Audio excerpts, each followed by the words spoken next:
राधे राधे आप सभी का स्वागत है आपके अपने YouTube चैनल पर। आज के इस वीडियो के अंदर हम जानेंगे यूपीएससी के एग्जाम पैटर्न के बारे में।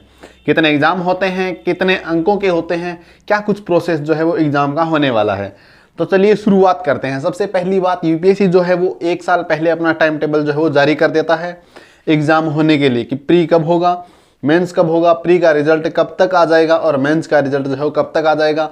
उसके बाद में इंटरव्यू जो है वो कब तक करवा लिया जाएगा। एक्चुअली के अंदर होता क्या है ना कि प्री के अंदर है ना, अपने प्री के लगभग फॉर्म जो है वो जनवरी के अंदर भरवा लिए जाते हैं, जनवरी के अंदर, और हर वर्ष के शुरुआत के अंदर जनवरी के अंदर भरवा लिए जाते हैं। और लगभग 5 महीने के अंदर प्री होता है, प्रीलिम्स का एग्जाम होता है, जिसके अंदर आपके 2 पेपर लगते हैं, एक तो जीके और जीएस का और दूसरा लगता है सीसेट का।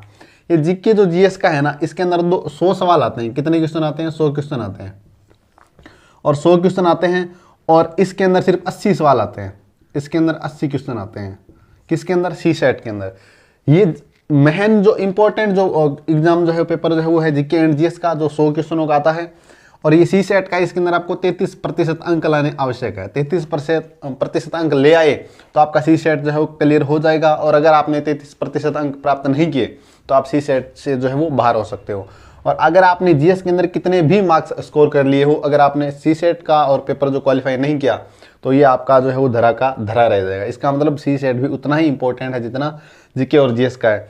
तो कई सारे जो स्टूडेंट्स हैं वो सी सेट के अंदर जो है वो रह जाते हैं, सी सेट जो क्वालिफाई नहीं कर पाते हैं। इसका महत्वपूर्ण और मेन रीज़न ये होता है कि सी सेट के अंदर मैथमेटिक्स, रीजनिंग जो काफ़ी ज़्यादा इंपॉर्टेंट रोल जो है प्ले करती है। क्या क्या आता है? तो एक तो मैथमेटिक्स, एक रीजनिंग और एक है कॉम्प्रिहेंशन। तो ये 3 जो पार्ट है ना वो सी सेट के अंदर होते हैं। सबसे ज़्यादा अगर किसी स्टूडेंट के मैथ और रीजनिंग और काफ़ी ज़्यादा स्ट्रॉन्ग है तो सी सेट निकाल पाते हैं। और मैंने ना कई बार कई ऐसे स्टूडेंट को देखा है जिन्होंने मेंस क्लियर कर लिया, यूपीएससी प्री किया, मेंस कर लिया, और इंटरव्यू के अंदर वो फेल हो गए या फिर मेन मेरिट लिस्ट के अंदर वो फेल हो गए।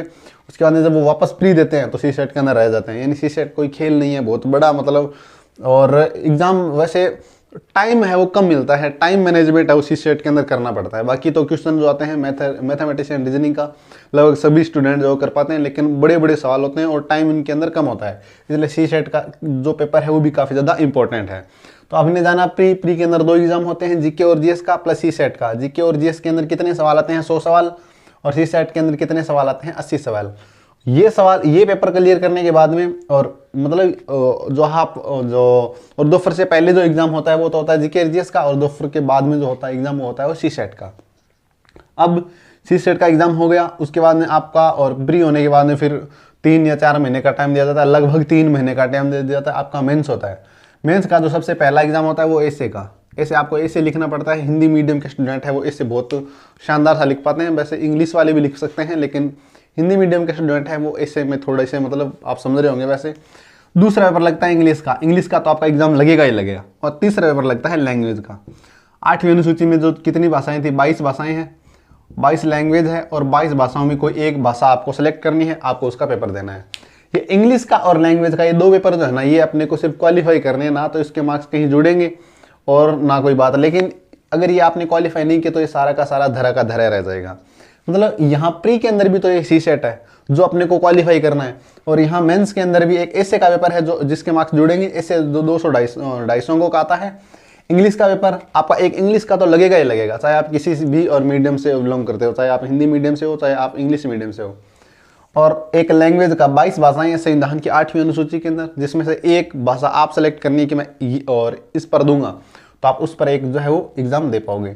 तो 3 एग्जाम हो गए। चौथा और 500 यानी 2 अपने ऑप्शनल होते हैं। यानी एक ऑप्शनल ले लिया जाता है, या तो हिंदी साहित्य ले लो या फिर हिस्ट्री ले लो, सोशियोलॉजी, पीएसआईआर, कोई भी ऑप्शनल जो आपको अच्छा लगता है। हिंदी मीडियम के स्टूडेंट है वो लगभग ऑप्शनल जो है वो हिंदी साहित्य, इतिहास और लगभग है वो ज्योग्राफी। ये 3 सब्जेक्ट जो हिंदी साहित्य के लिए और ऑप्शनल के लिए रखे जाते हैं। लेकिन लगभग जो है वो स्टूडेंट जो हिंदी साहित्य और इतिहास 2 ही सब्जेक्ट जो है ऑप्शनल रखते हैं। ऑप्शनल के 2 एग्जाम लगते हैं 250 अंकों के। यानी ऑप्शनल कितने अंकों का हो गया? 500। तो एक बात ध्यान रखना आपने, ऑप्शनल हो गया आपने 500 अंकों का। उसके बाद में बात करते हैं जीएस फर्स्ट की। तो जीएस फर्स्ट यानी जीएस का जो जीएस के 4 पेपर लगते हैं, GS first, GS second, GS third और जीएस फोर्थ। 4 पेपर जो है ना वो 800 1000 अंकों के होते हैं। 250 का होता है जीएस फर्स्ट, फिर सेकंड जो होता है वो भी 250 का, जीएस थर्ड होता है 250 का, और जीएस फोर्थ होता है 250 का। इसी के अंदर मैं आपको बताऊं तो जीएस फर्स्ट के अंदर आता है अपने हिस्ट्री, जियोग्राफी और सोशियोलॉजी, मतलब समाजशास्त्र जितने भी है। जीएस सेकंड के अंदर आता है अपने और पॉलिटी, पीएसआईआर और इकोनॉमी वो वगैरह आता है। जीएस थर्ड के अंदर साइंस एंड टेक, इकोनॉमी आता है, सॉरी जीएस सेकंड के अंदर इकोनॉमी नहीं आती, और जीएस फोर के अंदर आता है अपने और एथिक्स। तो जिसके 4 पेपर हैं, इसके बारे में हम और पूरा डिटेल से जानकारी प्राप्त करेंगे। मेंस होता है वो 1750 अंकों का होता है। कैसे होता है मैंने आपको बता दिया कि ये 250 अंक तो ये हो गए ऐसे वाले, 250 तो हो गए ऐसे वाले, और 500 हो गए ऑप्शनल वाले, 500 हो गए ऑप्शनल वाले।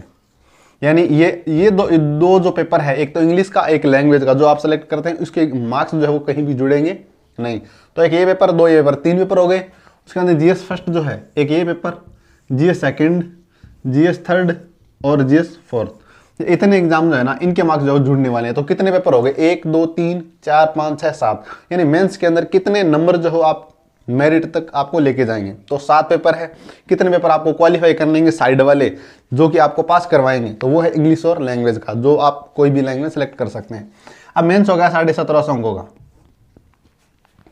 मेंस देने के बाद दिसंबर जनवरी को आपको जो है इंटरव्यू के लिए यूपीएससी बुला लेता है, और इंटरव्यू होता है 275 अंकों का। तो ये कितना हो गया, 1750 हो गए और 275 ये हो गए, तो 2025 कितने अंक हो गए, 2025। तो इंटरव्यू के अंदर 275 अंकों का इंटरव्यू होता है, पूरा मिला के आपका, और इसके आधार पर मेरिट निकलता है। अब हम देखते हैं कि कौन कौन से पेपर जो है वो मेरिट से बाहर है। एक तो प्री जो है वो पूरा सिर्फ क्वालिफाई करना है आपको, और क्वालिफाई करने के लिए आपको सिर्फ मेंस के अंदर बैठने के लिए है। ये जो है वो मेरिट लिस्ट निर्धारित नहीं करता, लेकिन ये मेरिट लिस्ट वहाँ निर्धारित करता है कि प्री के अंदर आपने कितने मार्क्स स्कोर किए हैं।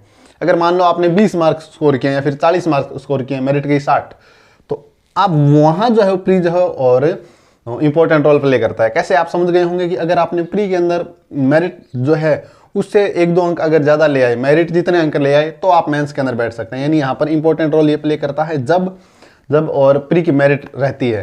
उसके बाद आपको मेंस के अंदर बैठा दिया, फिर इसका कोई रोल नहीं है। मेंस के अंदर बैठा दिया, फिर इसका कोई रोल नहीं है। अब आपके मेंस के अंदर बैठे हैं, आप मेंस लिख रहे हैं तो ऐसे के नंबर जुड़ेंगे, ऑप्शनल दोनों के ऑप्शनल के जुड़ेंगे, GS first, GS second, GS third और जीएस फोर्थ। 4 पेपर ये, 3 पेपर ये, तो इनके नंबर जो है वो जुड़ने वाले हैं। इंटरेस्टिंग बात क्या है कि ये जो पेपर है वो 1 दिन में खत्म हो जाएगा, और ये जो 9 पेपर है ना, ये 5 दिन के अंदर खत्म होंगे। यानी जो 2-2 पेपर जो है वो लगेंगे, 1 दिन के अंदर 2-2 पेपर लगेंगे। आप ये मान के चलो कि 1 दिन के अंदर 2 पेपर लगते हैं।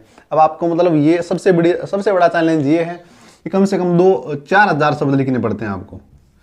4,000 शब्द एक पेपर के, तो 2 पेपर के कितने हो गए, 8,000 शब्द। 8,000 शब्द जब आप एक हाथ से लिखते हैं ना, तो आपका हाथ ऐसे मान लो, ऐसे समझ लो कि टूट गया। तो इसके लिए आपको बहुत ज़्यादा मेंस की प्रैक्टिस जो आपको करनी पड़ेगी। क्यों? क्योंकि ये जो मेंस आप जब लिखते हो ना, तो लगभग आप ये मान के चलो कि कम से कम 4,000 शब्द एक पेपर के अंदर लिखने पड़ते हैं आपको, और दोनों पेपर के अंदर कितने शब्द हो गए, 8,000 शब्द हो गए। तो 8,000 शब्द वो भी कम टाइम के अंदर लिखना बहुत बड़ा चैलेंज है। वैसे तो मतलब इतना बड़ा नहीं है, मैं आपको डिमोटिवेट नहीं कर रहा, लेकिन मैं आपको बता रहा हूँ कि कुछ ऐसा सिस्टम जो होने वाला है। तो हमने जाना प्री, मेंस और इंटरव्यू के बारे में। मेंस के अंदर जो कि 7 पेपर हैं जिनके मार्क्स जो है जुड़ने वाले हैं, और बाकी जो 2 पेपर है, एक क्वालिफाई है, दोनों ही क्वालिफाई है। एक तो लैंग्वेज का है, जो भी आप 22 भाषाओं में से कोई भी एक लैंग्वेज सेलेक्ट कर सकते हैं। इसके साथ एक इंग्लिश का पेपर है। इंटरव्यू जो 275 अंकों का रहने वाला है। आशा करता हूँ आपको आज का जो यूपीएससी का एग्जाम पैटर्न जो है वो समझ में आ गया होगा। अगर आपको यूपीएससी का एग्जाम पैटर्न समझ में आ गया तो वीडियो को लाइक करना ना भूलें। चैनल पर नए हैं तो चैनल को सब्सक्राइब करना ना भूलें।